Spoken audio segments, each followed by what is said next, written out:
All right, welcome back to the second now episode of Steeler Thoughts and Chief Feelings. I am your co-host, Chris Dorst, I guess, and I'm the philosopher in this pair here. And my co-host is. I'm Ajay Nair. I am the psychiatrist of this pair. Thank you all so much for watching our last episode and the shorts that we did. For this episode, episode two, we will do a little bit of follow up from topics from last week's episode. Then we're going to get into our Steeler thoughts and some chief feelings, and then go over some general topics from the NFL. So to start from last time, I wanted to go over, Chris, a couple comments that we got from different videos or shorts that we posted. First of all, we'll start with at Never Surrender 206. Thanks for commenting. He commented on your video where you talked about Mike Tomlin's future, and he said, "Nothing will help the Steelers improve until Mike Tomlin is fired." What are your thoughts about fans that have that perspective? How do you address that perspective? Yeah, I mean, I feel like I've had times when I'm very frustrated with Mike Tomlin too. So I certainly can sympathize, and I feel like every fan of every football team gets frustrated with their coach every once in a while. I don't know if I share the sort of certainty that we will never improve, basically, or we'll never win another Super Bowl with Mike Tomlin. I don't understand where certainty would come from, especially when he talks about sort of being so open to change, and in some respects seems like it, and of course in other respects not so much. So, but I think if someone is willing to sort of be upfront about saying I'm learning here, I want to do what I need to do to win, then I don't know how you could be so confident that you would never win with them. So that's my take there. I mean, I get it as a sort of expression of frustration, right? But as a sort of cognitive thought, with what's a thought if it's not cognitive?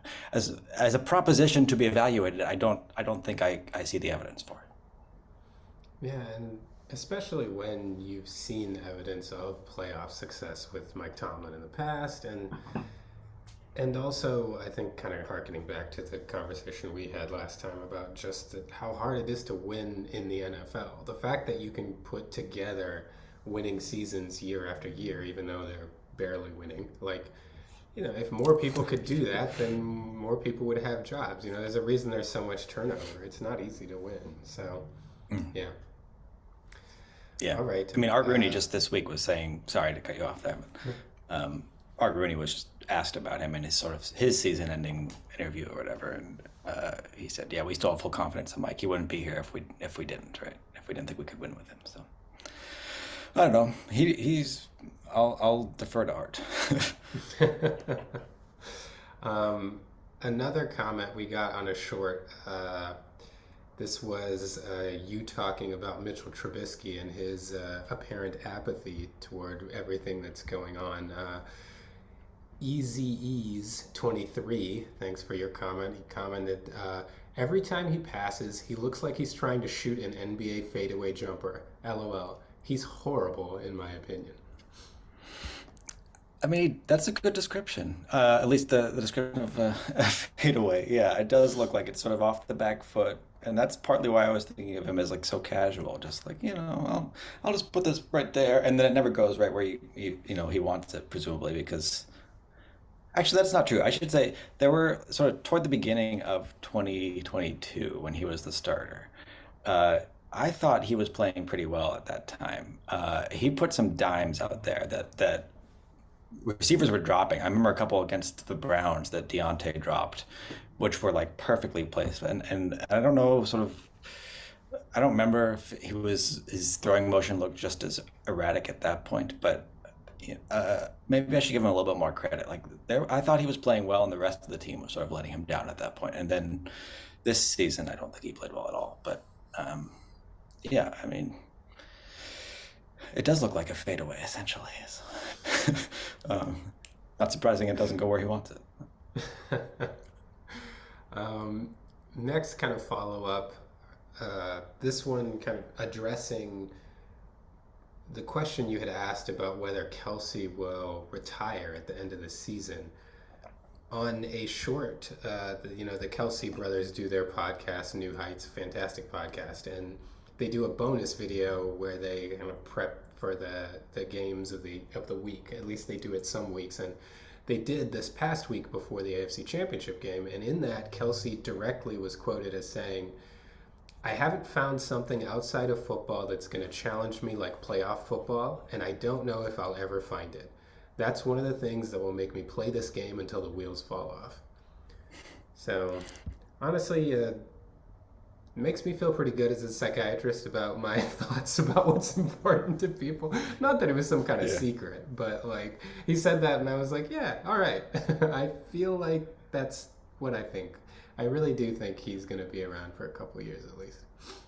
I can understand. I saw there was some moment on Mike, I think, between him and Mahomes where he said something that also indicated that he's going to be around for a while. And I thought, uh, yeah, I mean, it would be interesting if he did retire. Like, it would be kind of surprising just from a sort of impartial observer's perspective, right? You've got probably the greatest quarterback, maybe ever, or at least one of the two greatest quarterbacks of all time.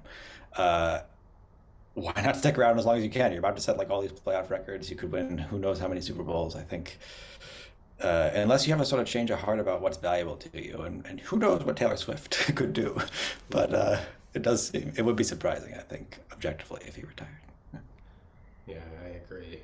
Um, and then the last thing to follow up on last time, at least from my end, is that our conversations about teams appearing that when they dominate a playoff game, they seem to lose soon after. I think we went through 9 examples last week that had a subsequent playoff game, and of those, 6 of the teams lost their next playoff game, and a seventh lost the game after that, after having the most dominant wins actually in NFL playoff history. So one of the things we talked about was, does this hold in the regular season? So I went and looked up the 9 biggest blowouts in regular season history, though there was a little bit of editorializing this time because a lot of them happened in like the 30s and 40s, and I'm not really sure that's the same game. So I decided to keep it in the Super Bowl era, starting in 1967, the season that resulted in the first Super Bowl. So I took 9, and of these, actually 5 of those teams lost the next game, interestingly enough. Um, so I don't know. It's definitely Are, more, right? It's definitely. Sorry, go ahead. I actually looking at this, I think it's actually 4 that lost the next. So 5 won their next game, and 4 lost the next game. Okay. I mean, that's definitely like more than you would, if you're blowing a team out by a humongous margin, you'd think that indicates you're a good team and you're not excessively likely to lose the next week. And if half of them, at least in that case, are losing the next week, then maybe there's something to it. I don't know. It's also the case that there's a lot of noise, I guess, in NFL outcomes. Right. So who knows how to interpret this? And also, in the playoffs, the other side I was thinking about was that you're usually blowing out a pretty good team when you're blowing out someone in the playoffs. Versus, like, you might be blowing out someone who deserves to be blown out in the regular season. One would imagine that's probably less likely to be the case in the playoffs. Yeah, it's true. Uh, I, yeah. I kind of wonder, seeing, for example, how the Chiefs Ravens game started this week, you almost wonder if, like, and I'd love to hear like an NFL player's perspective on this, like, while you play, do you kind of calibrate your intensity to the level of opposition you're getting during that game? Like, it's almost like the Chiefs is part of the reason they came out firing against the Ravens, that they were in a game where they had to be firing the week before, like, and does that influence things? I wonder if, like, in a game, if you're getting a lot of pushback, you get accustomed to pushing a certain level and you carry that over to the next game. And the problem in the playoffs is if you are in the opposite situation where you're not pushing that hard, you lose a quarter in the playoffs, you're playing against a good team. Like, that might be enough that you, as the AFC Championship game kind of showed. Yeah, that's right. I mean, it was sort of like the Chiefs dominated early, and then it was more or less even from there on out, I thought. And some big miscues by the Ravens, right? I mean, we could talk more about this, but it wasn't obviously like one-sided from in the second half, I would say. Oh, not at Um, all. Yeah. I don't how much. Yeah, I mean, this is pure speculation, but I have no idea how much that would sort of affect your mindset week to week. I mean, like like try to equate that to my job. Like when I teach a class one week, does the way it went in the last like if it went a certain like if the class was like dead on Friday, do I go in Monday with like extra energy to like try to amp them up? I mean, maybe. I don't really analyze my own teaching that much, so I don't know. But It just, I'm just trying to find some way to reconcile the fact that, like, especially in the playoffs, you just comprehensively beat a good team and then can come out and lose the next week. Yeah, I don't know. It could be overconfidence. It could be, but it's hard to imagine in the playoffs the way that we seem to think that athletes are wired that anyone would like truly be overconfident. But I don't know. yeah, it also who knows like how much of it is like the players' intensity and how much of it is the schematics that if you see what they were doing one week and you just make sure that you don't let them do that the next week, and so they're gonna have to adjust. Right? So I don't know. Right. Uh, Yeah, and we could get into layers and layers of this because my next thought is like, well, if you're dominating a team, maybe you're not showing a lot. Like after you up 20, are you like dialing it back schematically and going simple? So that would that give you an advantage? I mean, clearly that you're not getting an advantage. At least it doesn't seem like it's. I don't know. Yeah, yeah, it's not clear to me how much. I mean, it does feel like there's got to be a significant amount of schematics affecting um, or matchups at least affecting you see these circles of like three teams: team A beat team B, beat team C, beat team A, and it's like how does that happen? Well, of course it happens because they all match up differently, right? Like Right. it's not like you just rank them on a tier system, or at least I mean we do that, but you're missing a lot of nuance when you do that, right? No, absolutely, absolutely. Uh, all right. Any other things to follow up from last time? Um, I don't I don't think I have it. I mean, I felt bad for Lamar. I'll be honest. Like it was weird as a Steelers fan again, but I felt bad for Lamar losing, and I felt like sooner or later he deserves to win a Super Bowl. But I'm not unhappy the Chiefs are in it. So let's like I don't want to be not a Ravens fan. Okay. Yeah, it's funny. After the Chiefs beat the Bills, and they showed in the crowd like all the rightfully disappointed Bills fans. Bill fans have been through a lot, and my wife asked me, "Are you like? Doesn't a little part of you wish that the Bills won this game?" And I was like, "No."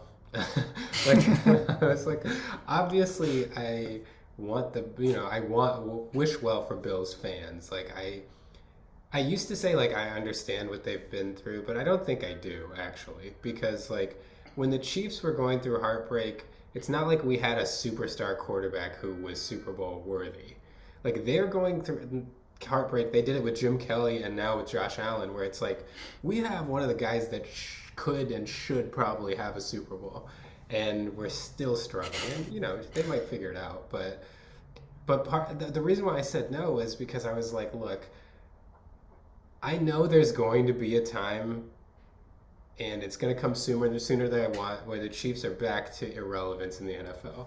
And it's like, until that time, I just want to win as much as we can because my entire, like, I'm going to live sports wise off of this time.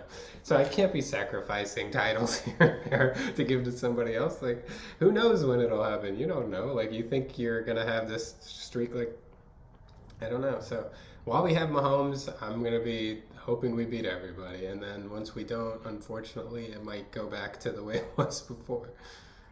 You will think back to those like magical plays that, yeah. I mean, like it's interesting because like we have. I mean, maybe I don't know how much we're gonna get off topic here, but I grew up with Ben Roethlisberger making just sort of like magician plays every couple drives, and be like, holy cow, like And at some point, it just gets to be expected, right?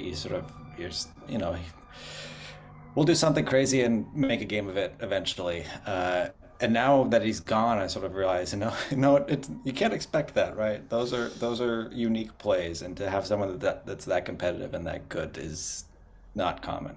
Um, so I think maybe you can appreciate this potentially more than I did at the time. So I grew up on that, and you grew up with less success. So now you can really It's like revel in it, right?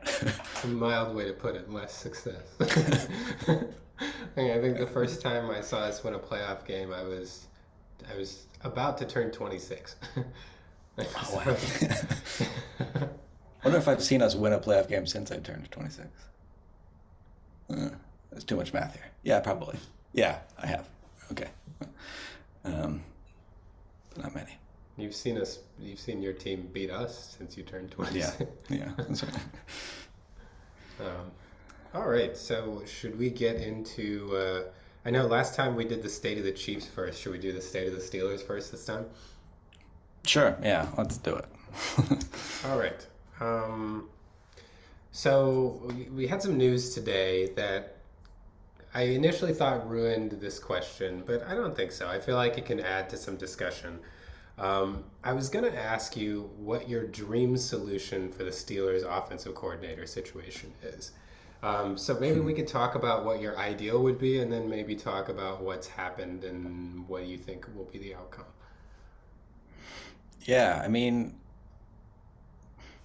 yeah. So what's the ideal? I don't know. I mean, I think just because of what's trendy in the NFL right now, I would have liked someone from the Shanahan sort of coaching tree where you could get creative plays to get wide receivers open in the middle of the field, right? And that's just not something we've done basically for the last five-ish years in Pittsburgh. I'm not sure we've ever had that creative of a passing game. Even when we were really good, it was sort of we'll just beat you one on one essentially, and then Ben will put a dime down there. But we need some more creativity in the passing game. And so the news that you're referring to obviously is that we're supposed to be hiring Arthur Smith.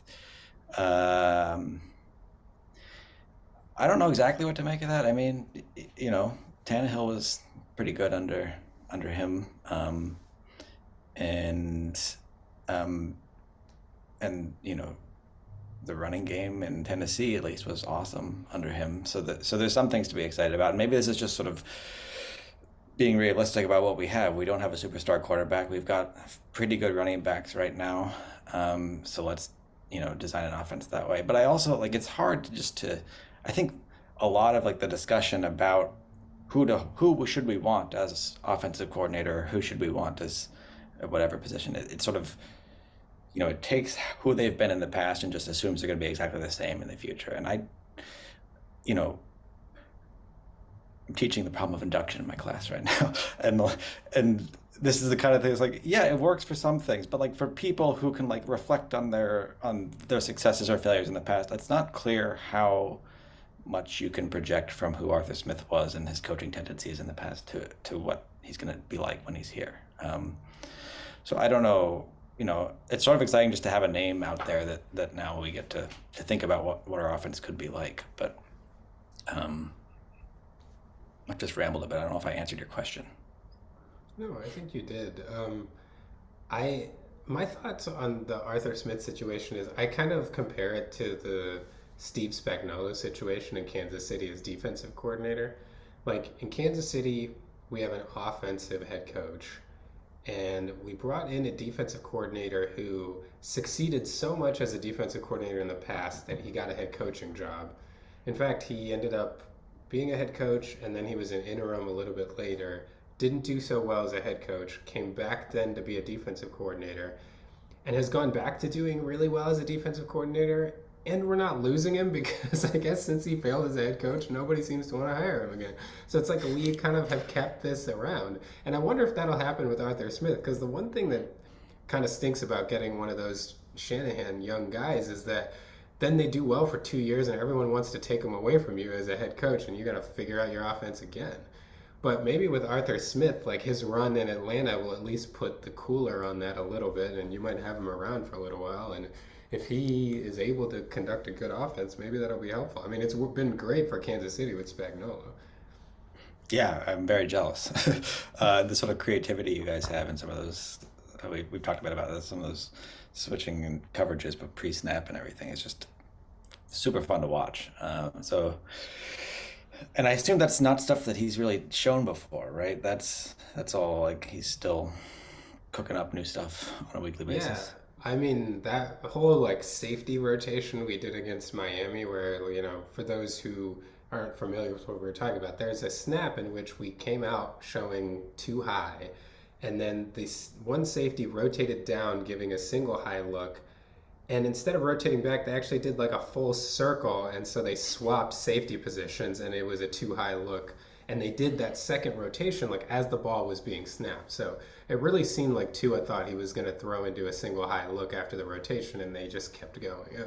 I have never seen that happen before. That was really something. That is, and I wonder how they like how much went into that. They have to time it so that they end up in the two high that they are planning to be in uh, before the snap's off or as the snap's getting. It's like I wonder if there was like a contingency, like if it's snapped when we're single high, here's what you do or something. Like I don't know. But it's such a cool idea. Right? That's the kind of thing like, like yeah, he didn't do that before, and now he's thriving in this offensive or defensive coordinator position. So maybe, that would be the good way the Arthur Smith hire could go. Like he gets creative and does new things, but also is still strong in the areas that he was strong.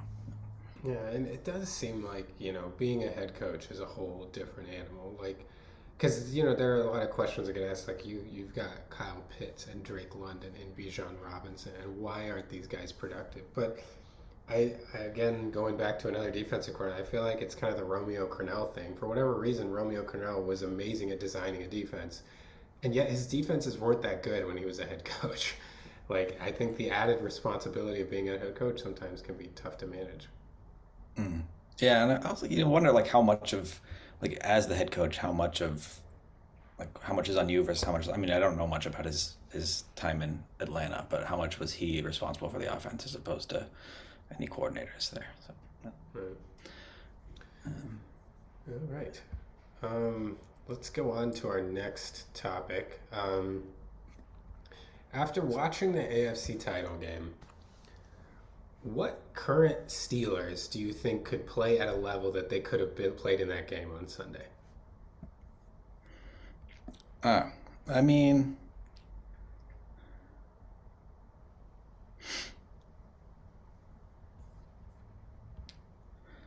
so I'm hesitating not because I don't think we have any. Uh, I think maybe like one takeaway from the playoffs this year for me is that I don't think we're as far away as it has felt in the past. I don't know if that's because we've gotten a lot better. I don't. I kind of think it's not. I think the sort of for whatever reason the offenses or teams are just not quite as good this year as they have been in the past. And so I feel like certainly like like some of our stars like T.J. Watt could play in that game and be a difference maker in that game. Minka, I would still think of in that category, although he had a pretty down year with injuries and whatnot. I feel like Jalen Warren would have been a factor in a game like that. Najee Harris, not not some other people. I mean, Mason Cole at center would have been a problem. Um, uh, yeah, but I think Joey Porter Jr. could have been a factor. I mean, he was a factor when we played the Ravens. He had a pick of Lamar in the end zone. Um, so yeah, I think we have like some of the players that could be playing at that kind of level in that kind of situation. I would like to say Pat Fryermuth too, like, but you know, he's the kind of player where like he'll have a big game in like a big receiving game and then just nothing will happen for a couple of weeks and I don't know how to explain that if it's just a game plan thing or if he also like really struggles with blocking, so I don't know. I don't want to turn this into a Fryermuth question, but there's some players like that on our team where they're too erratic to really know what if they could be a big factor in a really important game like that. Yeah. All right. And then kind of flipping it over, what non-QB player from the entire championship weekend, any of the four teams, would you like want to pluck and make a Steeler next year if you could have anybody, not no cap consideration, nothing like that? Man, that's fun. I mean, we need a quarterback, but I can't give you a quarterback. um, let's see. Who do I want? Well, maybe I go back to tight ends. I mean, like, uh, given Pat Fryermuth's regularity, uh, I would take Kelsey, right? I mean, I feel weird actually taking Kelsey. It's like he's a Chief, and he should stay a Chief. So I don't know. Maybe I'd take like I don't know, like Likely or someone like that. Right? That would be fun. Um, or Flowers would be fun too. Yeah, man. I don't Oh know. yeah. I mean, he didn't have a fun game, but he's a fun player. So, yeah, maybe one of them. Of course, it's Ravens players. Why is it Ravens players? Just because I watch them a lot, I guess, and I Yeah, what see about them do Kittle? bad things to us. Yeah, Kittle. I feel like I don't have a. I remember there was a time when it looked like Kittle and Kelsey were like the top two. It's pretty clear Kelsey was like got the better end of that, right? Um, Yeah. but I think Kittle would be good too. I mean, we definitely could use a more reliable tight end, and I still hope Firemouth can do that for us. But I don't know. Yeah, I like him. I can't say that I watch like every Steelers game, but I do like him. I feel like at the very least, with the number of teams that are trying to get matchups with two tight ends, I feel like at the very least, Frymouth will be a very good tight end too. And he's clearly able to be at least a low end tight end one. Like, I don't see why he couldn't be a high end tight end one, but I feel like his floor is someone who like deserves to be on the field. Yeah, I think that's right. He does seem like uh, he can be a difference maker. At least he has been in certain situations, and it looks like he should be more regularly. And then you wonder, like, well, why is he not? And I mean, he does struggle with blocking. I think he's gotten a little bit better, but that's a liability, right? Like if we're trying to run with him on the field, sometimes you don't run toward his side, right? At least you shouldn't. But, um, so All right. Then next question. One of the things that is like synonymous with the Steelers is like impactful defensive leaders. Um, Going back to even the like Joe Greens and Jack Tatum's, not Jack Tatum, Jack Lambert. yeah, Lambert. Steelers picked Jack Lambert. Jack Tatum was a Raider. Uh, Now, in your lifetime, having seen guys like Troy Polamalu, James Harrison, and now more recently like Cam Hayward, TJ Watt, Minka Fitzpatrick, how has having so many defensive stalwarts shaped your concept of what makes an effective personality for a defensive leader? That's interesting. It is interesting that we've had so many like so many of our leaders have been defensive guys and like role model guys.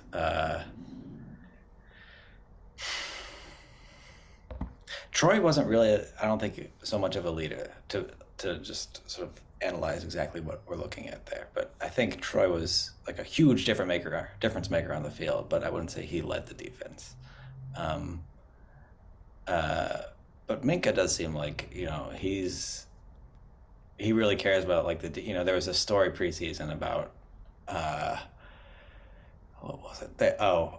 In the locker room, there's like a Steelers logo on the carpet, and he thought we shouldn't be walking all over this and getting it dirty or whatever, and so like he got them to put um, whatever the like barriers around it so you can't walk on it essentially, and like that kind of like I don't know exactly reverence for for the organization or for the team I think is nice, and I think you need some of that, right? Like you need that kind of like holding something sacred almost like to inspire sort of not just allegiance but like dedication, right? And I think that can be really valuable, and I don't know, it's hard for me to evaluate like how much that actually impacts like on the field performances.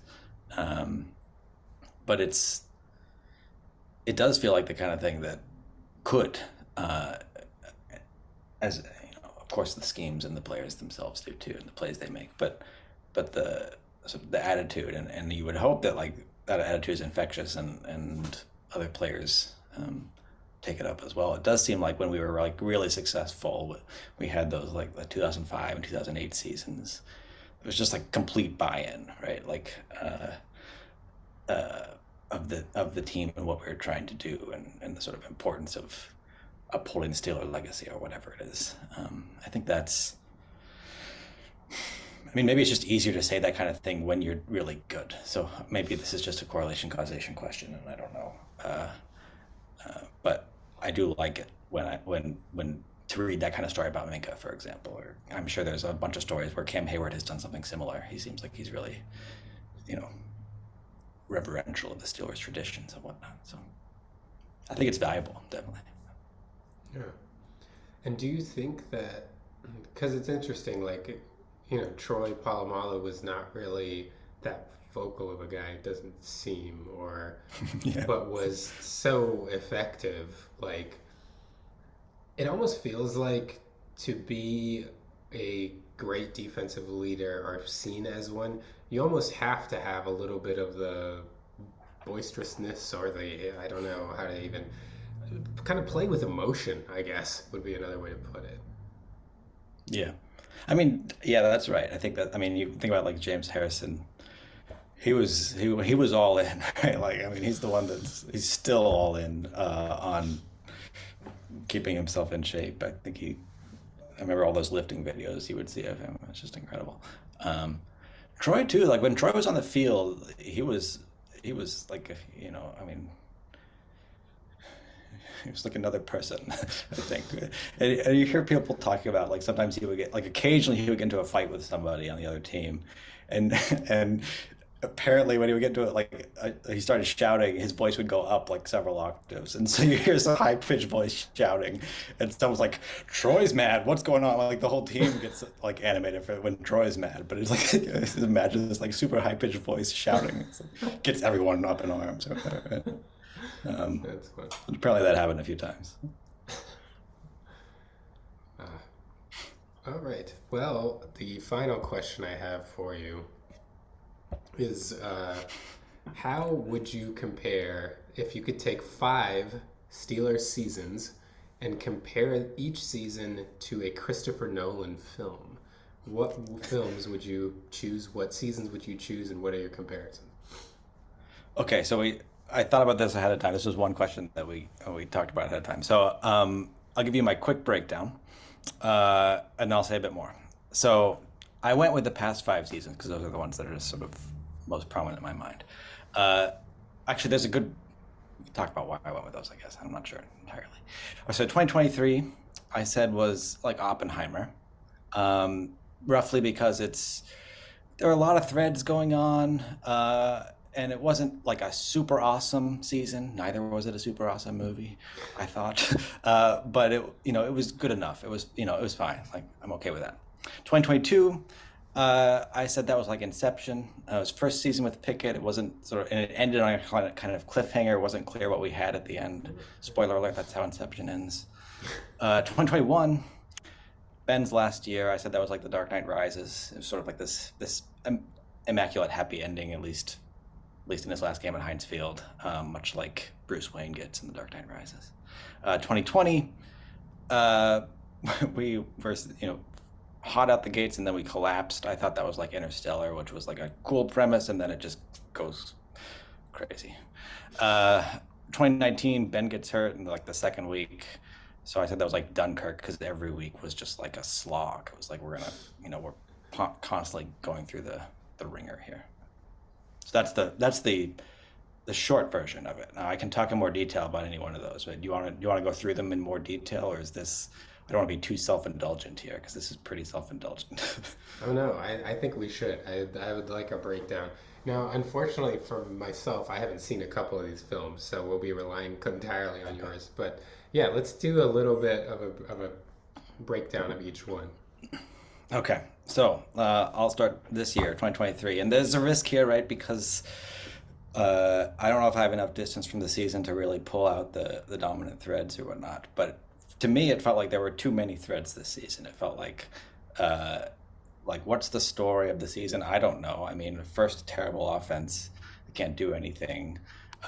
Pickett suddenly struggling with things he was good at last year.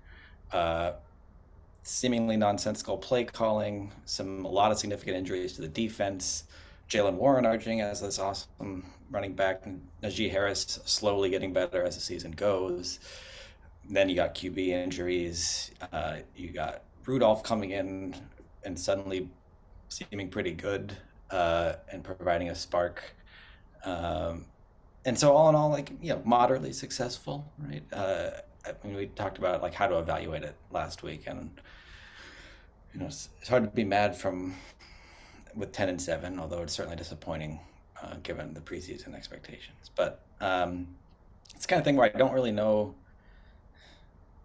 know what to think coming out of it, and that's how I felt coming out of Oppenheimer. I was like, this very long movie with lots going on. In some respects, I thought it was just sort of gratuitously complexly narrated, right? Sometimes they would just like cut off a scene and then show you that the end of that scene later for no clear reason, uh, aside from sort of like a cheap way of creating drama or something like that. So I mean, I felt a little like it was a good movie and there's like great performances in it and whatnot, but I'm not I wasn't thrilled with it, and so that's how I kind of felt about this season. Let's see, 2022. Yeah, I kind of said most of what I thought about that one. We had some cool comeback wins at the end there against the Raiders and the Ravens, where it looked like Pickett really might have some promise here. He could be the one to take us, to the promised land, or at least deeper in the playoffs. And then we didn't make the playoffs, and so we're sort of left hanging. Like, is he the answer, right? Because he certainly wasn't the answer early in the season, and then late in the season, he wasn't the answer in the first three quarters, but he was in the fourth quarter. So just, what do we have here? And that's essentially how Inception ends. Although to be fair to Inception, right, with that top spinning at the end and then it just cuts off, uh, I think the more charitable reading of that movie is that it cuts off because that's not the point anymore, right? The point is that he's with his kids, or at least he is appreciating being with his kids in some capacity, whether it's real or not. Um, so I don't. I mean, maybe that's. I was interested because I haven't seen Inception in so long, but I saw it so many times when it was in theaters, and I was watching it actually not myself. I was on a plane a couple of weeks ago, and the person in the seat in front of me was watching it. And I was like watching it without sound a bit, and I remember thinking like I have no idea what's going on here. Like I sort of remember the general idea, but what the what the characters' motivations are and everything, I have no memory of a lot of those things in Inception. So. Um, okay, that was 2022. 2021. Yeah, I don't know how much more I have to say about that. It was not a fantastic season. I don't think that Dark Knight Rises was a fantastic movie, but it was good enough. And it was a nice way to sort of close that series, that Batman trilogy, and it was a nice way to end Ben's career. Aside from the playoff blowout loss to the Chiefs, uh, but the last game at Heinz Field was, yeah, like that. It's hard to have asked for a better last game at Heinz Field, beating the Browns like that. We have we have to take a break here in just a second. Very quickly, 2020, I said was like Interstellar. Yeah, the pretty compelling setup, and then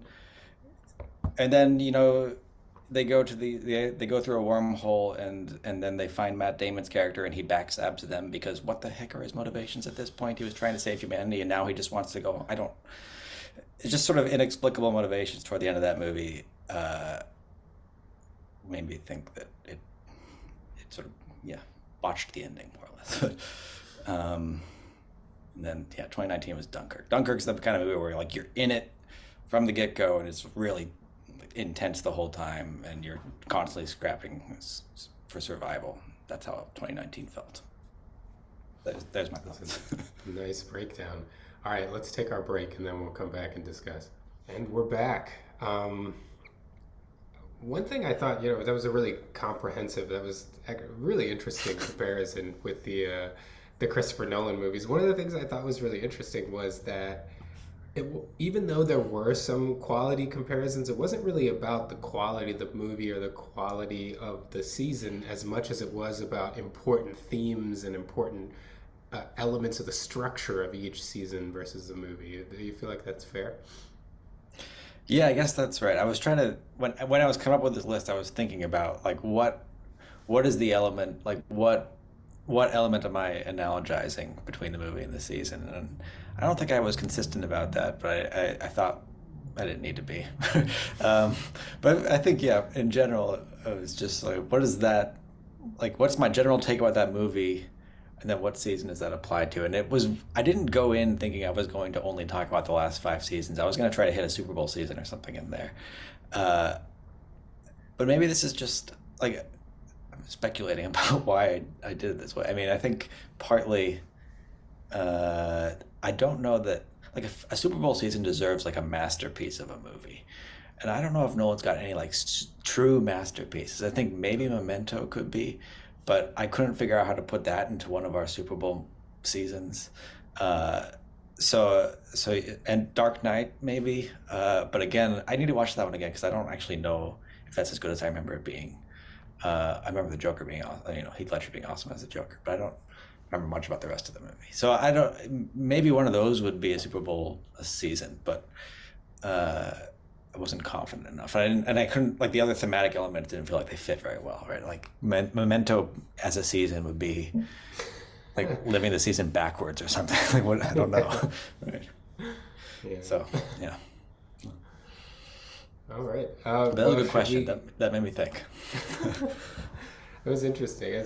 I was wondering whether to drop my Christopher Nolan hot take right now, which you brought up The Yeah, Dark Knight, yeah. and I don't feel like The Dark Knight is that good of a movie. I think Heath Ledger is amazing, and I think if not for that performance, I feel like we would be like, I think part of it is the psychiatrist in me does not understand the Harvey Dent to Two Face transition. It seems just completely unrealistic to me. Like someone who's like so principled about fighting crime, everything, and then like the person that's trying to fight crime like makes a decision that hurts someone he loves, and he's just like, "What? I'm abandoning all my principles, and now I'm gonna kill everyone." It's like, what? I thought that was very weak as far as like a character progression, and I don't know. I just feel like That it was seems fair. fine. Yeah. But Heath Ledger was amazing, and it's worth. I will watch that movie over and over for that. But that's not Christopher Nolan. That's Heath Ledger being awesome. Yeah. Well, as a psychiatrist, how does the Joker's character invite a lot of kind of like how realistic is this or like I feel like there could be a lot to dig into there. No, that's true.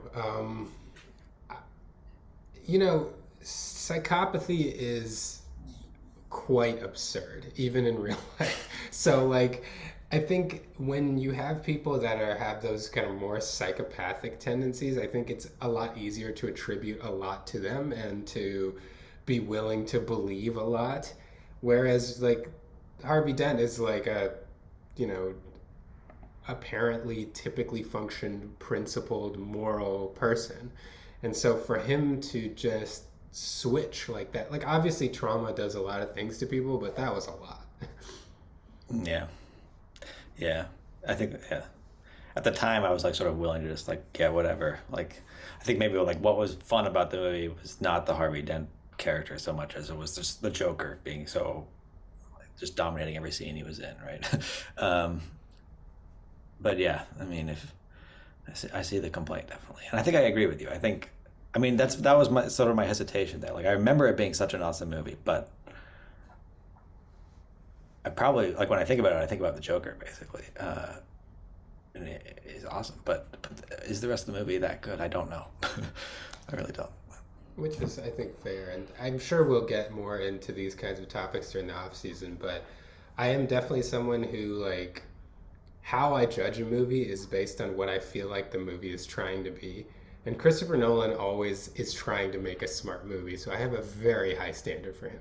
Like, if you're going in and your thing is like, this movie's dumb, like, fine, I will suspend disbelief. But if you want to go in and be like, oh no, this movie's going to really make you think, well, then I'm taking notes. Like, let's see. That's right. Yeah. Yeah. So that's how Tenet goes too. I thought about trying to do a Tenet analogy here. I think that's one where it's like, it comes across as trying to be super smart. I mean, we're getting off topic here, but it's like moving fast, and it's like not waiting for you to keep up.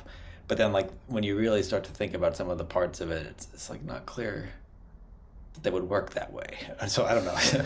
uh, that you could have, you just reverse the entropy gradient. Something's going back in time, but also it's like driving back. I mean, I don't think it will work that way, but who knows?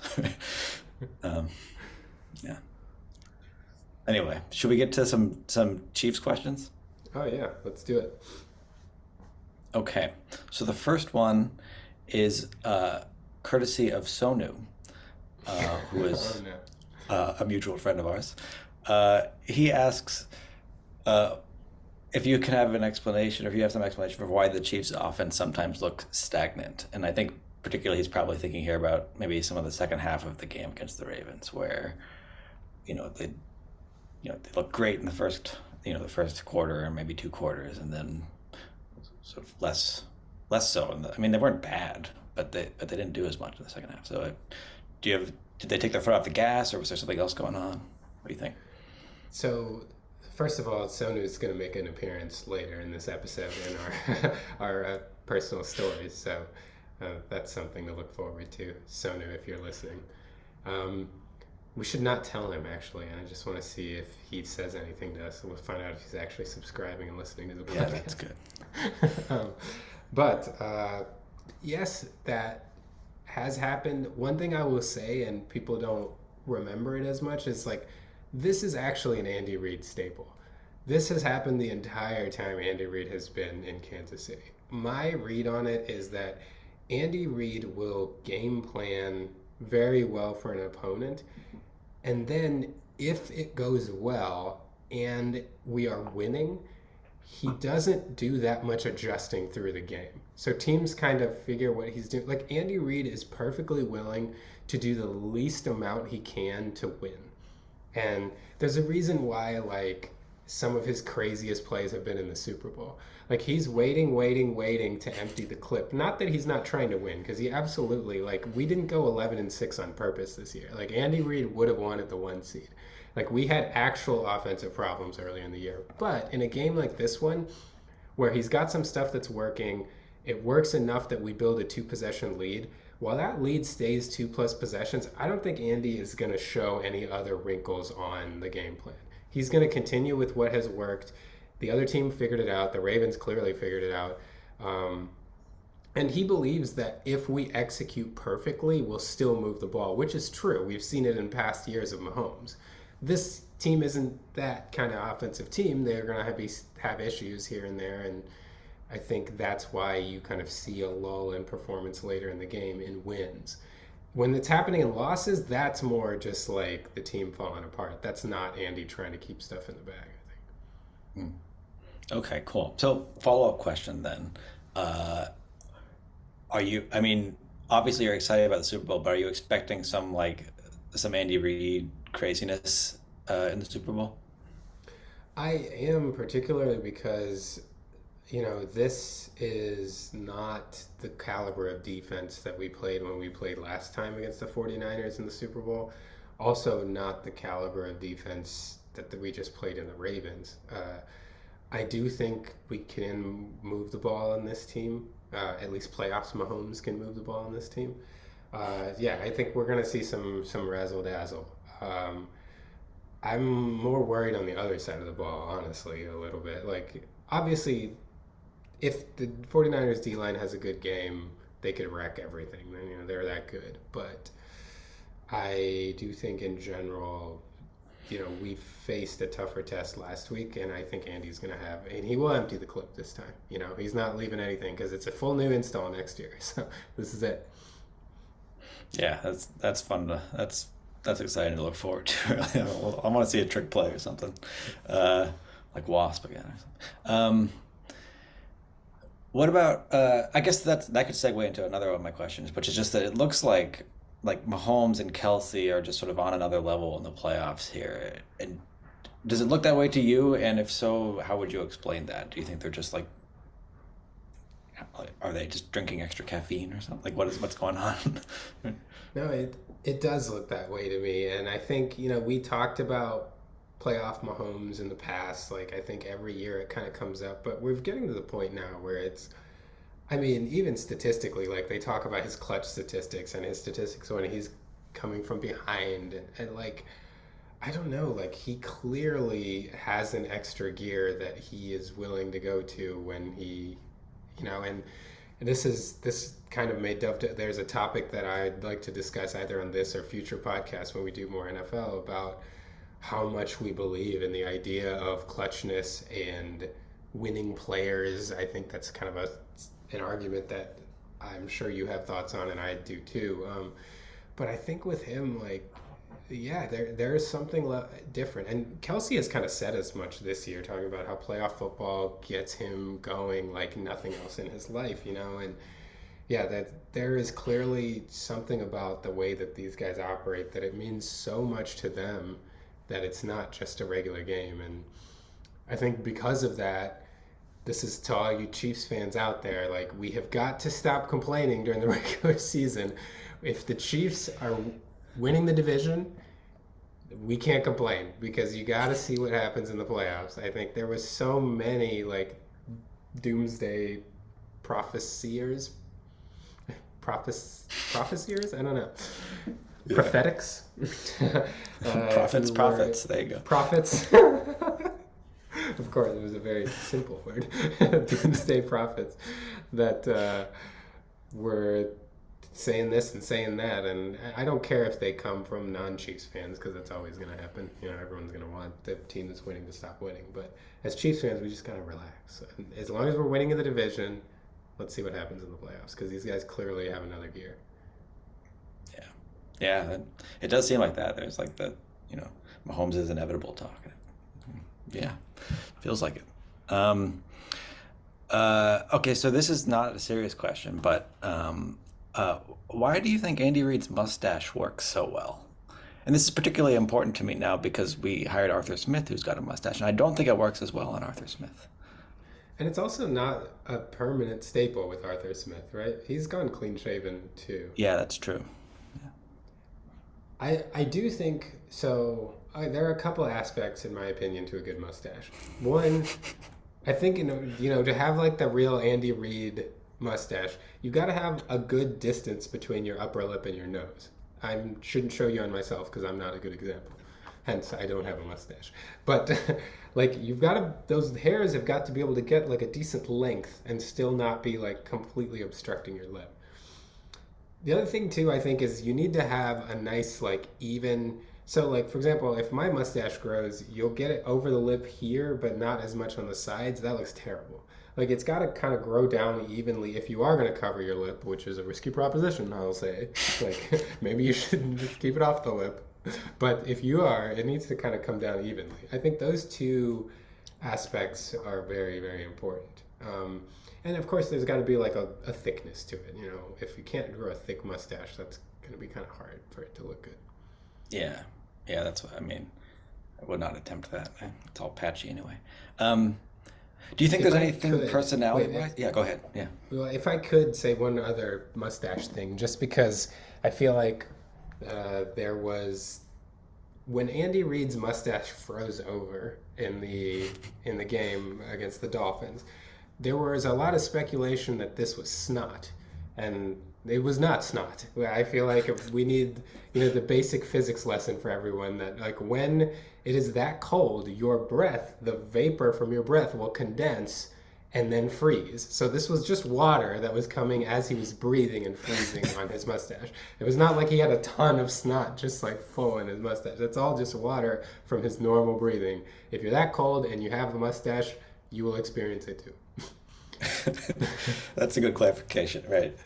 Wait, it needs like little places to condense on, right? And you got a lot right there, right? So of course, yeah, that seems like a natural thing to happen. I have never experienced it myself, but I can see it happening. So clearly, he was not. Yeah, there was no snot all over his face. Um, Do you think there's anything about his personality that sort of like lends legitimacy to the mustache? He does feel like he's like it looks like he doesn't take his appearance too seriously, right? And I think maybe the mustache complements that nicely. Yeah, I think and in fact, one of the things that happened during the game, there was audio. I don't remember which player said this to him. No, I've forgotten. But one of the players sitting on the sideline was like, "Coach, you got your mustache is frozen over," and he turned to them and said something to the effect of like, "Oh, I know. Like this is a football game, not a beauty pageant." So I That's feel like that good. goes Yeah. right into what you were saying. That's just But who he yeah, is, right? Yeah. yeah, that's who he is. And I do think, though, there's also a certain ruggedness of personality that also matches with the mustache. I think, Andy Reid does kind of, it's like when you think of mustache, you think of someone like Nick Offerman as Ron Swanson or Tom Selleck, like, those people that are like have a certain rugged quality to them. And though he is kind of goofy and round, and I do think there is in personality a little bit of ruggedness, that kind of leadership, trust in authority that you get with Andy Reid, that I think also the mustache works really well. Yeah, yeah. He does pull it off fantastically. I think as good as one can do it, essentially. I Um, actually, sorry to, I keep extending no, these questions, but this is uh, a good, yeah, this is a good topic. the, to exemplify a mustache personality, Dustin Colquitt came on a podcast a couple weeks ago on the Kansas City Sports Network, and he was telling a story about Andy Reid. And I don't want to belabor it too much, but the basic point of the story was this was Dustin's first, no, not Dustin, Andy's first year in Kansas City. Dustin had been there for a couple years. Um, but it was first time working with Andy Reid. He didn't know how it was going to go. And in a practice that year, Dave Tobe was insisting that Dustin take some punts before the portion of practice that they were going to use for film. And Dustin Colquitt didn't want to because he kept saying, like, when we actually have the documented practice, I'm going to be tired and my practice isn't going to go well. I'm going to be negatively graded. I don't want to do it. I didn't, that was my understanding. It was a little jargony, so maybe there's more complexity to it, but that's what I took from it. And they started like actually going at it with each other in practice, and Andy Reid like stops and was like, "Hey, like what's going on?" And Dustin said it was kind of the idea of like I got enough shit going on. You're the punter. Like why am I here? Like why are you guys yelling basically like.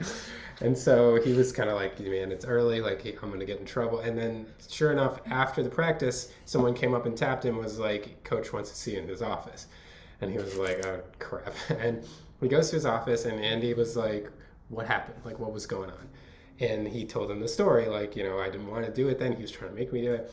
And apparently, all Andy said to him was, well, it takes an ego to stay in this league. And he was like, "All right, get out of here." And he let him go.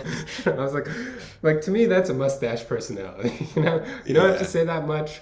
You gotta have the authority. You know how to handle the situation. Then it moves on. Like, that's good. Yeah, you gotta have a lot of like sort of perspective there, right? Not just like the nitty gritty of what this argument was, but like I don't need to say too much to resolve this, right? I'm just gonna, yeah, yeah, that's yeah, great. exactly, exactly. And like what to say and how to view it, and yeah.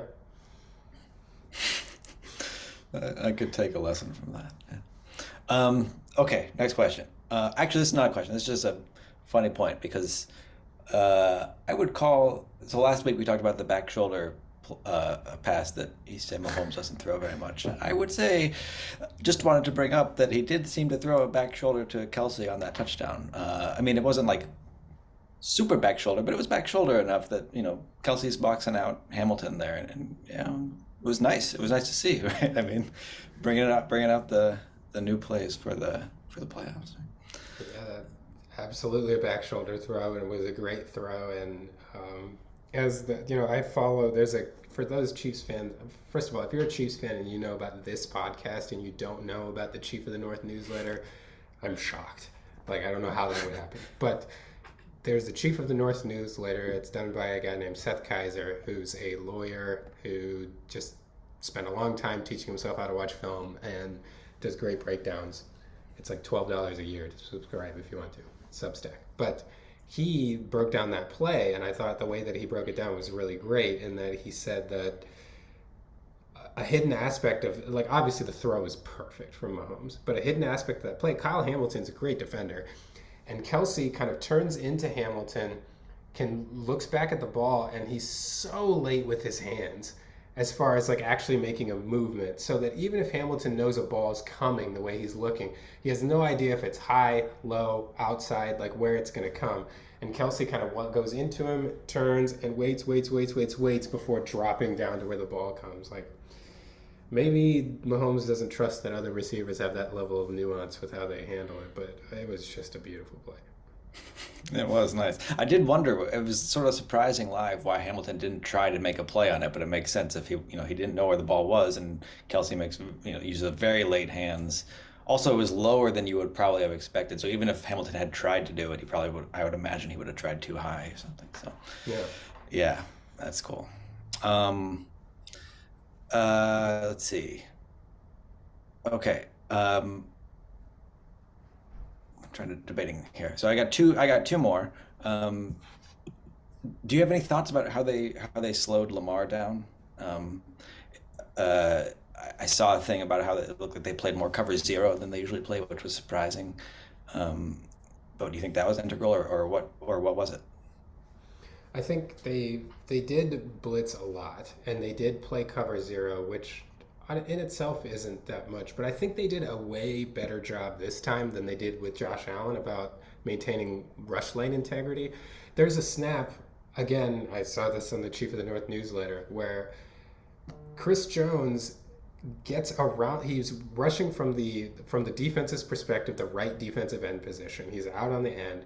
He gets around the left tackle, and instead of cornering, he stops and comes back. Like, it's like if your CPU player did this on Madden, you would be so mad. Like, he's like comes around like he's gonna get a sack, and he stopped. Like, he was unwilling to give up the rushing lane for Lamar, and he would rather just hang in and keep collapsing the pocket. I think they were very intentional about that.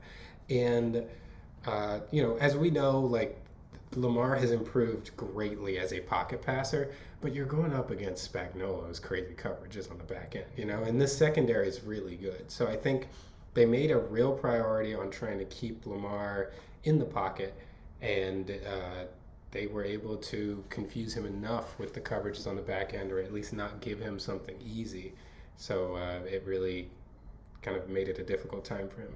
I think the other bit of analysis I saw was that, and I don't remember exactly now, but it has been a crazy number of games since the Ravens have been trailing by 10 points in a game. Like, it was over a season.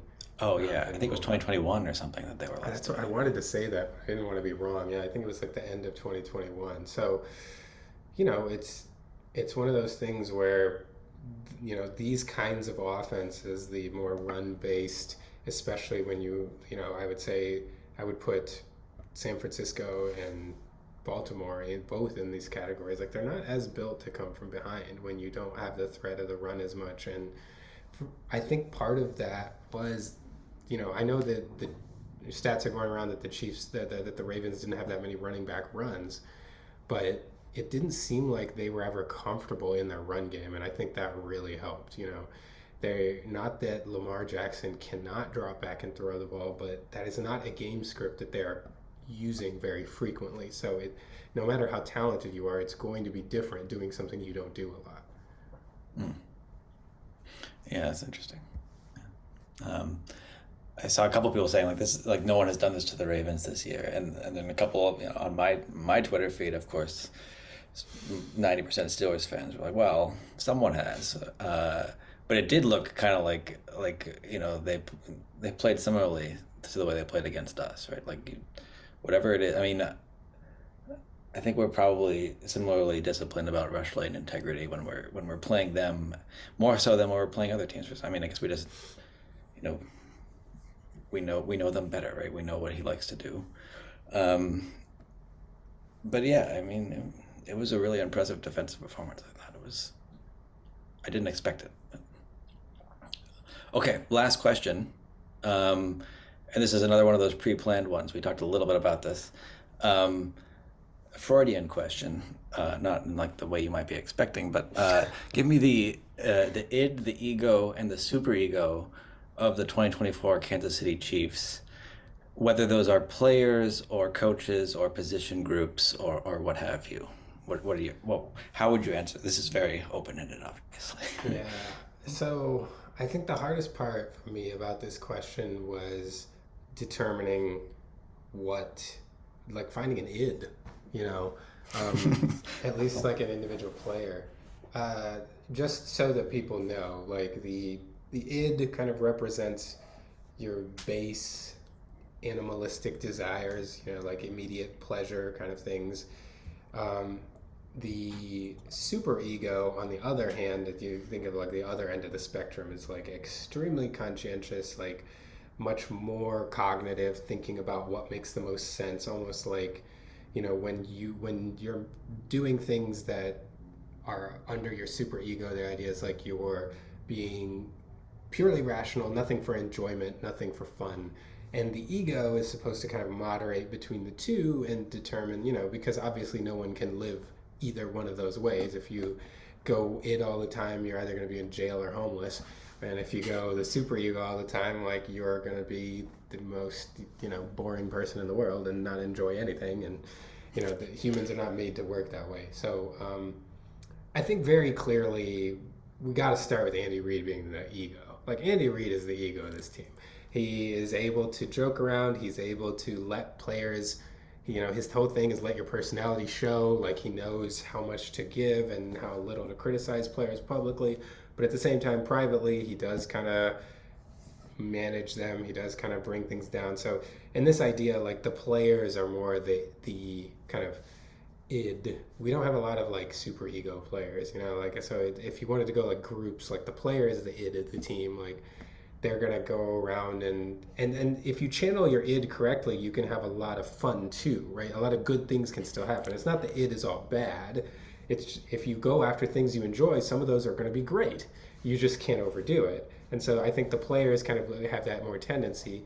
Andy Reid kind of balances that. And I would have to say, I guess the super egos are ownership. You know, the Clark Hunts of the world, the NFL. Not that Clark Hunt himself is.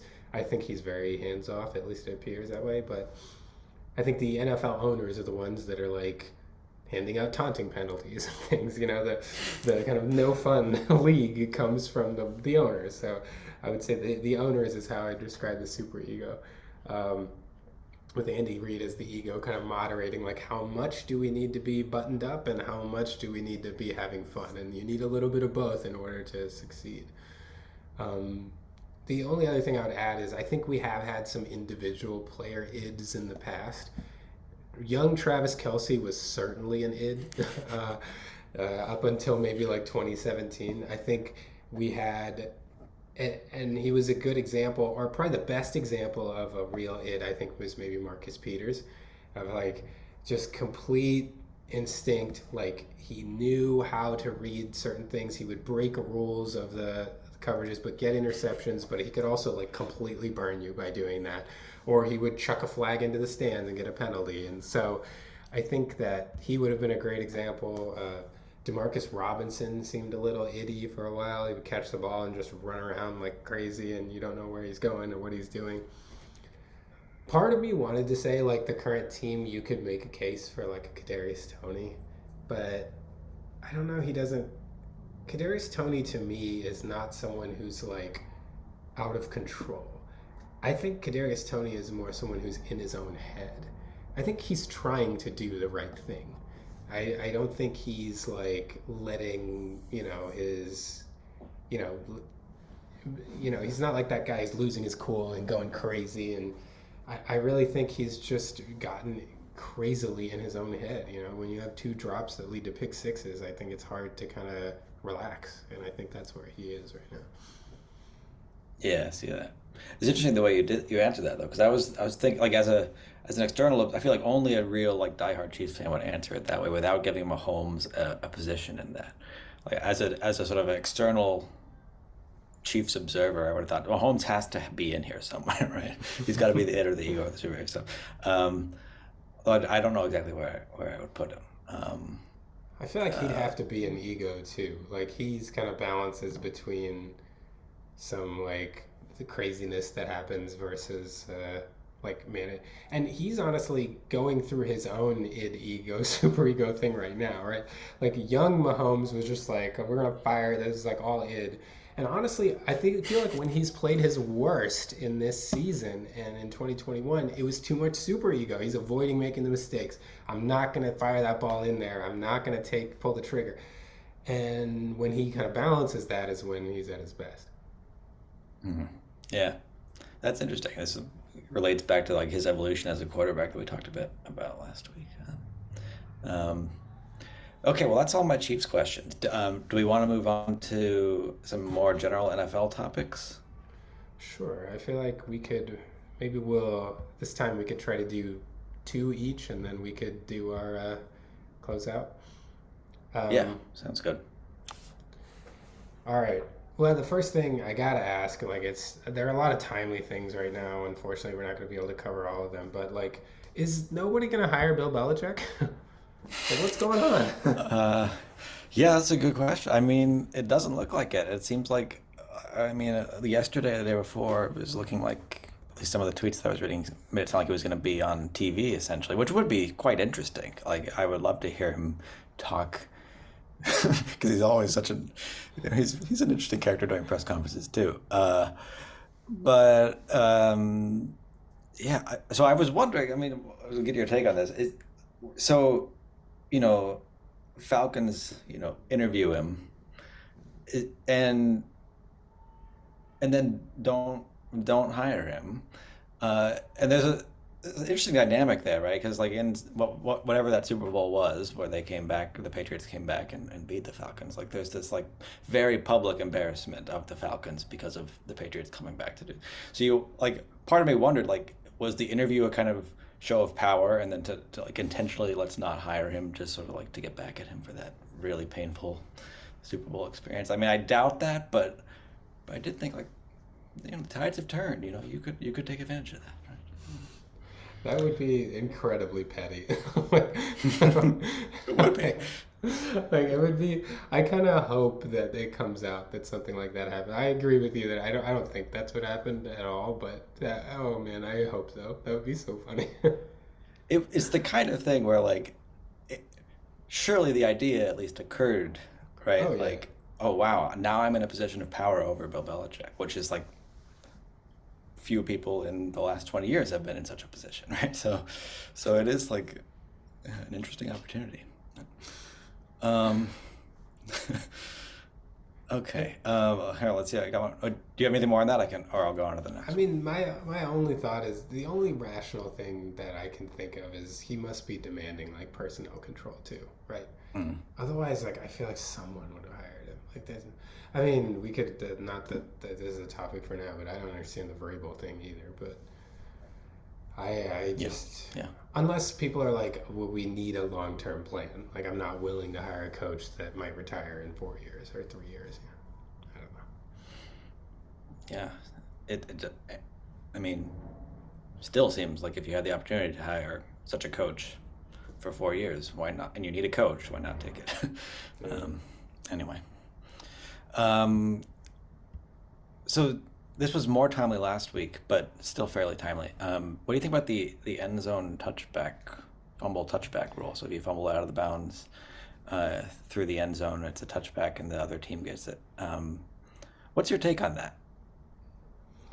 I mean, I do think it's excessively punitive. Um, I'm not someone who's like it has to be changed. Like I feel like there are rules to a game. Everybody knows the rules when you go into the game. So it's like I don't really get the whole complaining about it. Like to me, I'm just annoyed that McCall Hardman reached out in the Bills game in that situation. I mean, I know it's all split second decision making, but I just don't understand the reach out. Um, but I feel like my fix would be something in between, something where like if fumble it through the end zone, you get the ball back at the 20 or something, or at the 25. Mm. Like you get penalized yardage wise, because I mean I do like the idea of like otherwise it's like such a high risk, low reward move to just reach the ball out. Like you could score, or you just get the ball back at the one or something. That seems like way too much. Like you have to be penalized in some way, but loss of possession may be too much. Yeah, right. I mean, and I mean, I've seen people say things like you can't make it too easy on the offense, right? I mean, everything is making it is easier on the offense nowadays. Uh, so that's one respect in which the defense still has like something a little bit in its favor. But it's not like defenses are scheming for like let's get a fumble out of bounds right around the end. Like I don't think you can scheme that, right? I mean, you might be trying to punch the ball out more, but then if the defense recovers in the end zone, it's a touchback. So it's not like it's that different. Mm. Um, I mean, it does feel like So I understand the argument that you don't want to make it too easy on the offense, but on the other hand, like I've been on the wrong side of this a couple times as a Steelers fan, and it does just feel so like capricious when it happens. It's like the kind of thing where it's like we were doing what you're supposed to be doing, and now we just like took a huge fist in the face or something, right? Like it's such a gut punch or face punch or something. Um, I don't know. Yeah. Now, on the other hand, now we don't have a good offense anymore, so maybe I should be more siding with the defense's side here. I don't know. Um, I don't know what to do about It, yeah, I, I'm not like leading the charge for making a change, but I'd be okay with something more intermediate. it. Yeah. Um, well, do you want to take a quick break and then come back and Yeah, because it we're gonna sounds good. yeah. Yeah, on the Okay. other side of the break, we can each do one more NFL topic, and then we'll tell our anecdotes. And we're back. Um, all right, so for my final, like, general NFL topic, I feel like we'd be remiss if we went through the week without at least bringing up the whole Super Bowl logos color controversy thing that was talked about last year. Um, Obviously, that one didn't work out the way that people thought. That they thought the blue and red on the logo meant that the Ravens and 49ers were going to play for the Super Bowl.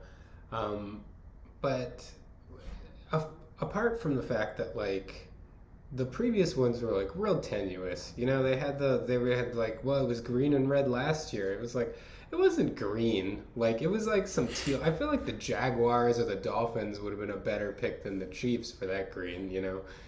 And that red could have been like more like the Arizona Cardinals red. So I just feel like people were there were a lot of stretches, but where I'm not here to discuss the validity of something that's clearly invalid. I think I was more just about what do you make of the fact that there seems to be a really increasing interest in saying that games are rigged or scripted or it's not real? What's going on? That's a good question. It does feel like it's well, and I this goes maybe hand in hand with complaining about the refs, but I've been complaining about the refs too, and so maybe I can't tell if that's the same kind of sort of the same factors are at play there as are at play, and thinking there's like yeah, it's scripted or not. But I mean, it does feel like a kind of microcosm of larger trends in the country, and not just the country, but in the world right now. Like we're always looking for a conspiracy theory. Me just a minute ago with like the Falcons Belichick conspiracy theory, right? I feel like I don't know. I mean, like at what level to answer this question? It does feel like like this is standard sort of thought, but social media does encourage like really like you know clickbaity kinds of things, right? Like it's going to get more views if it's crazier in some respect, right? I don't know how much that like I sort of feel like that promotes that kind of conspiracy thinking, right? And if those are what are generating views, and there's just incentive for people to cook these things up,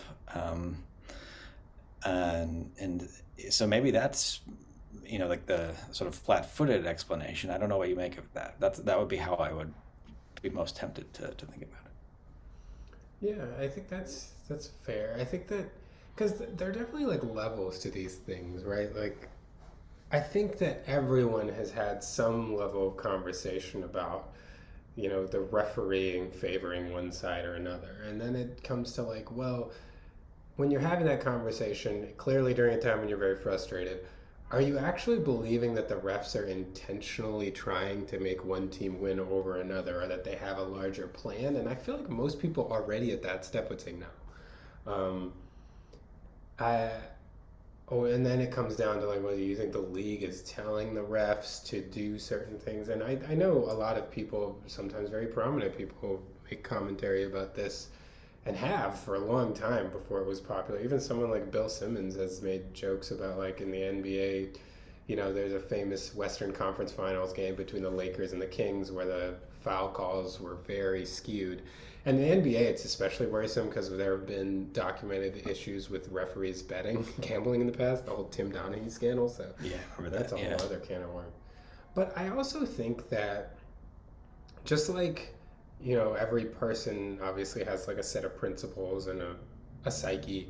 I think small groups and then even large groups of people kind of sometimes take on a certain psyche. And I would argue that there's something inherently American. Maybe it's because of the the way the country was founded and like a distrust of government. The government's trying to control you, overthrow the government was the rhetoric that was kind of used. And whether that was the true motivation is a whole different can of worms too. But like I do think that inherently in America, if you even look at how our government functions compared to others, we have large numbers of people in the government talking about decreasing the power of government because government's not to be trusted. I think there's this inherent idea that large bodies are untrustworthy, that they are not telling you the full story, that, you know, if basically any institutions are not telling you the truth. We see with the vaccination stuff and, and that for some reason, the information that the layperson has can be manipulated to disprove what the institutions have, even though like the whole point of behind saying that the institutions are not telling the truth is that they have a bunch of stuff they're hiding from us. And it's like, well, if they're hiding it from us, how are we even going to make any informed decision about anything then?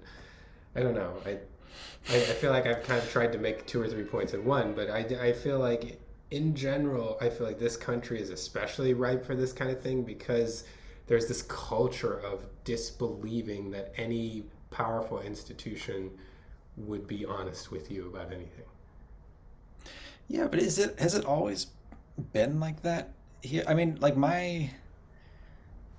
maybe my like overly rosy naive picture of what politics used to be like, not like it was amazing, but it was the sort of the mutual respect for the institutions seemed much higher, both like citizens to government and government officials between amongst each other.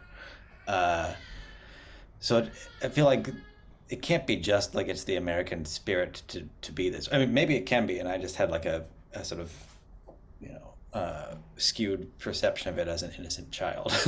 But I do like definitely it used to be at least better than it is now. I remember like the McCain Obama debates, and McCain was so much more respectful than what you see now, right? So I don't know that maybe I'm connecting things that are not quite the same point, but it does feel like there's been like a shift recently toward more conspiracy thinking, more distrust of institutions than, and that it just manifests in different ways in different sectors. But in the NFL, it manifests as it's scripted or whatever. The NFL wants Taylor Swift in the Super Bowl. Yeah, I don't know. I definitely agree with that there's been a progression. I think though that I think the American psyche is one that is more primed for that progression.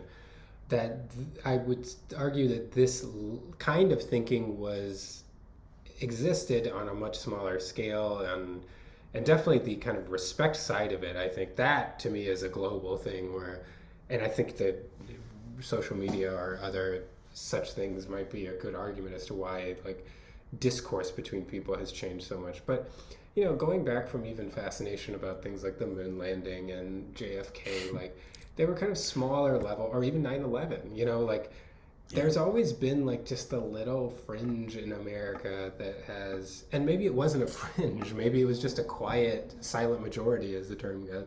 But I just feel like there's something inbuilt. We talk about the CIA, and the CIA does do a lot of things that we don't know about. But because we don't know, there's like rampant speculation about what they actually do.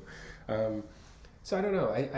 I do feel like it's a combination of the times definitely worsening and like how people interact and how people view things, but also I don't know. I would argue that I don't know that this is happening in the EPL, for example. That people are like the EPL's rigged and it's plain.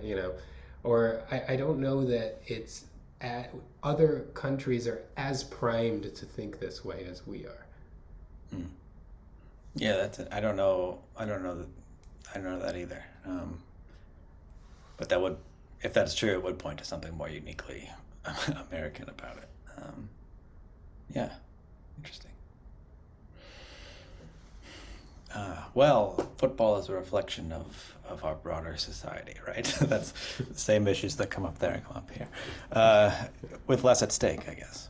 Um, okay, so unless there's anything more you wanted to say about that, I have one more question for you. And I'm trying to decide actually between two here. Maybe I'll give you both, and you can just pick which one you want to answer. Okay. One is I'm I'm curious about your thoughts about Dan Campbell.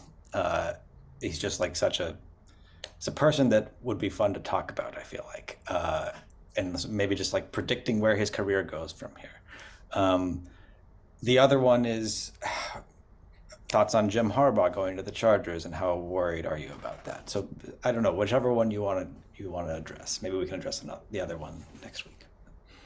Yeah, maybe we can do Jim Harbaugh later because I feel like always, there's going to be a ton of Charger discourse later about how they're going to win the AFC West, and I'm sure I'll be very riled up to speak on that whole situation. Yeah. Um, Okay. but Dan Campbell is an incredibly interesting person. First of all, I do think that, and I don't really want to get that controversial, but I remember that there was a lot made of his discourse, his initial press conference where he did the whole biting kneecaps and everything at that time. And one of the things people were saying was using it as an argument as like, look, this guy's a complete doofus. Why aren't minority coaches getting hired? And it's like, I hope some of those people are at least like thinking about that perspective they held at that time now that he has brought them to the NFC title game. Like, let's at least give people a chance before we just assume that they got jobs for the wrong reasons or, not that that issue isn't a very important issue. I just feel like sometimes we get really in trouble when we try to take a global issue and apply it to specifics. Each individual situation is not necessarily a representation of the global problem that happens frequently, but not all the time. Hmm. Um, I think that he's clearly like a very good motivator, and he's clearly a football guy's guy. Like the players love him, players on other teams love him. Everybody talks about how they would want to play with a guy like him. At the same time, he does have the wherewithal to embrace aspects of football that are not traditional, like going for it on fourth down. He has kind of taken that rate to a new level, which is not something that I'm sure he grew up in football with people doing. So he's shown like a level of adaptability. From the outside, he doesn't seem like an X's and O's guy. Like it seems like, at least Ben Johnson's getting the credit for that offense, and it makes me wonder when he gets a head coaching job, what's going to happen. And that, I think, is going to be the ultimate determiner of Dan Campbell's fate. I think the career trajectory that we should watch is Nick Sirianni's, because Nick Sirianni lost his coordinators. This was a lot rougher of a year. Now he's trying to make some splashy coordinator hires, but it sounds like in that building, the coordinators do the game planning, and Nick Sirianni is the CEO. And I think it's like that in Detroit too. So if I do wonder if Dan Campbell is going to be a little beholden to who he keeps because, like we talked about earlier, when your coordinators have success, then they leave. So then you got to replace that somehow, you know? Yeah, yeah, I had uh well, I can't remember, maybe it was the first press conference or it was one of the early press conferences that got like widely circulated, and he was talking about like how much caffeine you drink in the morning or something. He talked about like, oh, I bring like the, I don't remember, it was like three made like, I don't know if they're energy drinks. I don't remember what it was, but I just remember it being like totally absurd, right? How much caffeine this he described himself as drinking. But he was just like so like 100% or maybe more than 100% into it, right? You could tell he was like, and I remember thinking like this, this isn't gonna work, right? But it's really awesome to see them have so much success, and it would have been nice if they had won that game. I would have enjoyed that, but it is like the kind of thing where I don't know what to expect from his career going forward. Like I could see it. It does feel like the kind of thing that, well, I wouldn't be surprised if it just like crashed and burned in a year or two. Uh, I also wouldn't be surprised if they were just sort of a force now because of him.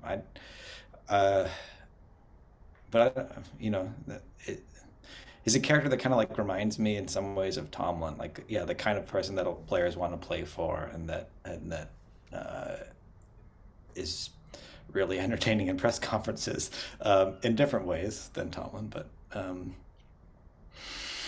yeah, certainly someone that I will be paying attention to going forward. Yeah.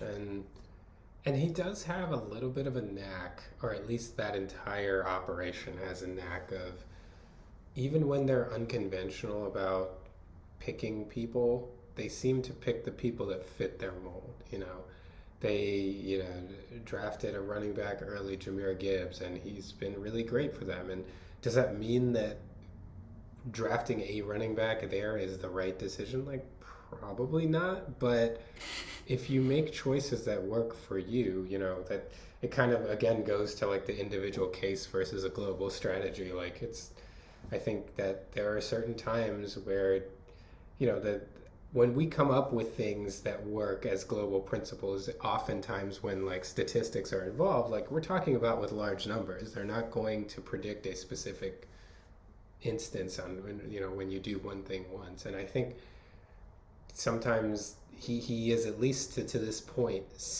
figured out how to do things that benefit his group of guys. Whether that's luck or whether that's going to continue, it'll be interesting to see. I mean, we thought the same thing about Bill Belichick, and then he wasn't able to do it as much later in his run. So I don't know. Yeah, yeah, it'll be fun to watch though. All right, should we go on to some personal stories? Let's do it. I guess I started last time, so you want to go first this time?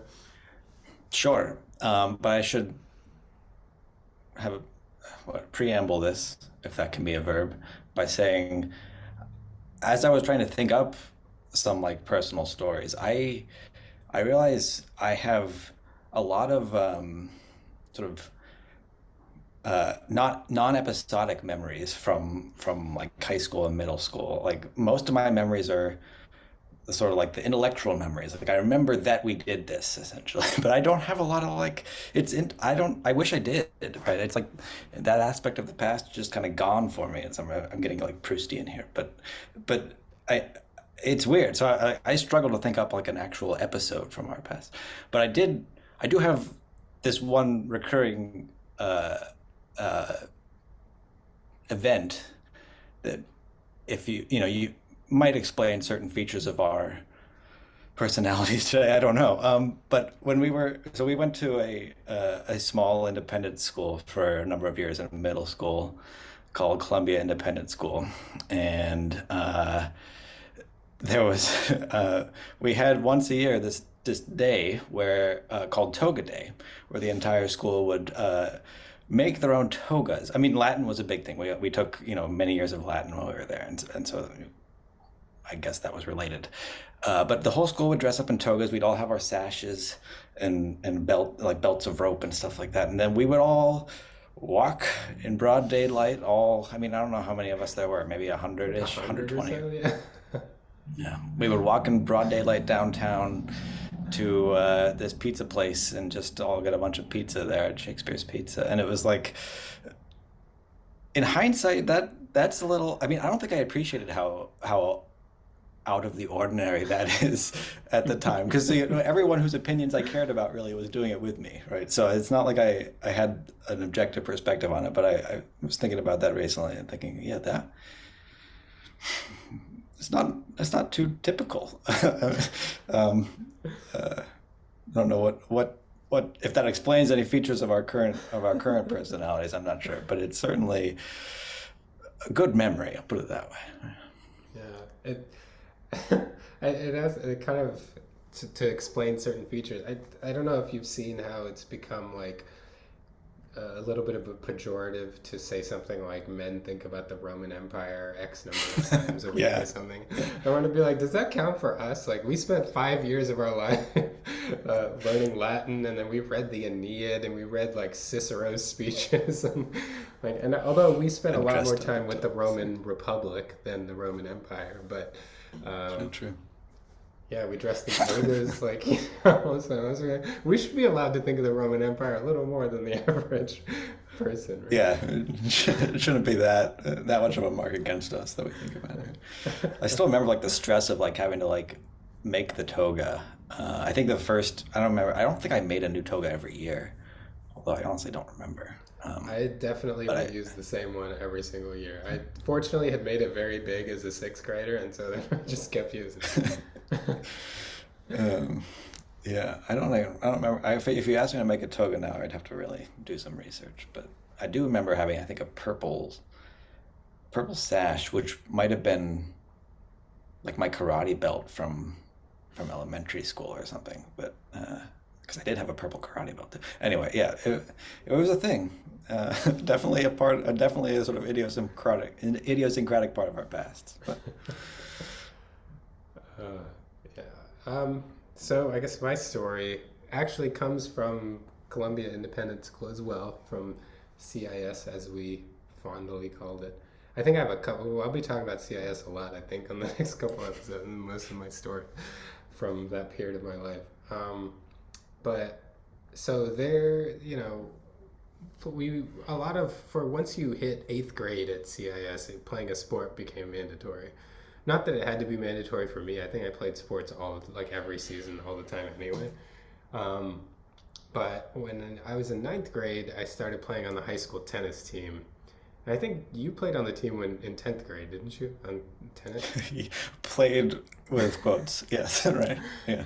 Well, and for me, like tennis was probably the sport I took the most seriously out of like playing. So when I was in ninth grade, our friend Sonu at that time was a senior. And so this was his last year. He had played 4 years on the tennis team, and I was coming on. And we were really excited because I've known Sonu since, honestly, I was like 2 or 3 years old. So it was just fun to be able to play on a team with him. And we would practice at the beginning of the season, and we're getting ready for like the matches to start. So we had internal ranking matches that we would play against each other to determine how, the way that tennis works on the like high school competitive scene is you have like your number one player play another team's number one player, your number two plays their number two, like that. So you have to determine your internal ranking, and it's your top six end up being varsity. And so Sonu and I are playing a rank match against each other, and I'm early on the team, and so the coach is a little more interested in my game because he doesn't know it as well. He's been coaching Sonu for 3 years. And like for me, he doesn't know me as well. He hasn't coached me very much. And so we're in the middle of a changeover, and he comes over to me and he's kind of giving me some advice about like where I need to put the ball, how I need to. And then we talk for a couple minutes, and he starts walking away. And Sonu's like, "Hey, coach, like, aren't you gonna give me some advice? Like anything? Like, like why are you telling my opponent all this advice? You're not giving me anything at all." And coach like gave him something to the effect of like, "Yeah, I mean, like you know what to do, And he was just like, "No, coach, like I want some advice, something about anything. Like, and our coach, he looked at Sonu and he was like, all right, well, when you go to the racetrack, don't bet on the slow horse. And then he walked away. And he's like, and I looked at Sonu and I was like, well, it was advice. Like like, and our coach always had that kind of temperament. He probably could have been a mustache guy.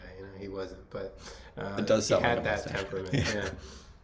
But I don't know why that's like always stuck with me. I just thought it was so funny in the moment. Like, and because this was something that was fairly serious to us. Like you get a little competitive even with like your team and stuff, and you want to win, and you want to, and like that was his response. Like, when you go to the racetrack, don't bet on the slow horse. I'm like, okay. So great, yeah. I'll remember that next time. Yeah, yeah, when we had to play, uh yeah, that was, those tennis memories are, again, I don't have a lot of episodic memories, but I do remember being so bad, like couldn't even like get it into the court essentially. I would just like hit the ball and then be like, well, that's out. uh and matching up again, yeah, it was fun. I mean, not at the time, but it's fun objectively to think about. Well, it's like tennis is not really a sport where it's easy to like not play very much and come in and try to play competitively. Like like my dad really was into tennis, so I was taking tennis lessons when I was like 5 or 6. Like Oh yeah. I can't imagine, like it's really really hard to just start playing tennis and then play like a match. Like it's got to be like pure fun if you're gonna play like when you started early.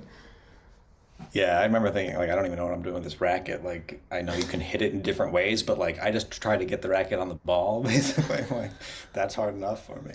Uh, but it also kind of reminds me like the sports at CIS were like this, right? Like I remember doing cross country one semester with our, I guess it was our English teacher. Uh, and like I had never probably run more than a mile straight in my life, and suddenly we're running like 5 miles or something. I remember being in the middle of it, like, oh my God, people do this, right? Like, uh, yeah, this is a case where it's like just your lungs are burning or whatever. And, yeah, that was some interesting athletic experiences at that school. Yep.